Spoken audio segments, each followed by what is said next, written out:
Հայաստանի այսօրվա ղեկավարները փորձում են արդարացնել հայոց ցեղասպանությունն իրականացնողներին։ Հայոց ցեղասպանության 111-րդ տարելիցի ուղերձում ասում է Ուժեղ Հայաստան կուսակցության նախագահ Սամվել Կարապետյանը։ Շարունակում է. ավելին փորձում են հավասարության նշան դնել զոհի եւ դահիճի միջև։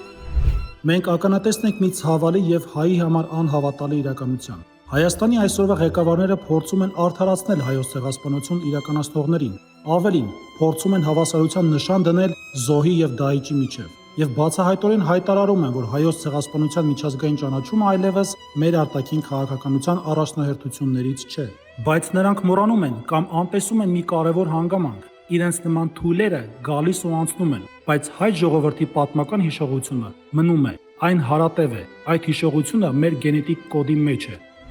Ըստ Սամվել Կարապետյանի, Ուժեղ Հայաստանը կողմ է Թուրքիայի հետ դիվանագիտական հարաբերությունների հաստատմանն ու կայունությանը միջազգային իրավունքի հիմնարար սկզբունքների հիման վրա, բայց առանց պատմական ճշմարտության եւ ազգային արժանապատվության զիջման։ Պատմությունը, բացի ուժեղ լինելուց, մեզ այլ տարբերակ չի թողնում։ Մենք տեսնում ենք, որ երբ թույլ ենք ու գլխիկոր, մեզ վրա հասած չարիքներն էլ ավելի են սասկանում։ Թույլ եւ ապիկար իշխանությունների օրոք էլ ականատես եղանք մեր երկրորդ հայրենիքի մեր սքանչելի Արցախի կորստին։ Արցախը սրտում եւ ցեղասպանության ճանաչման պահանջատիրությամբ էին Ուժեղ Հայաստան կուսակցության անդամները Ծիծեռնակաբերդի բարձունքում։ Եթե մեկը ստիպում է քեզ 1.5 միլիոն քո ազգի մեծ նշանակալի մասի ճակատագիրը մոռանալ, սպանդ իրականացնելուց հետո եւ դու ընդունում ես, որ կարելի է քո հետ այդպես վարվել, դու ընդունում ես, որ քո հետ այդ մեթոդներով են շփվում։ Երկրներ կան, դուք նայեք հոլոկոստի օրինակով,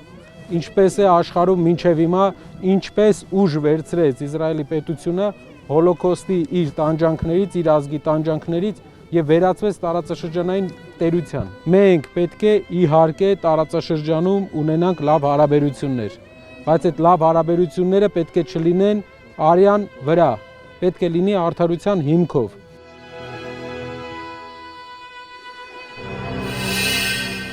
Բաժանորդագրվեք Արմադ մեդիայի ալիքներին YouTube-ում, Facebook-ում, Instagram-ում եւ Telegram-ում։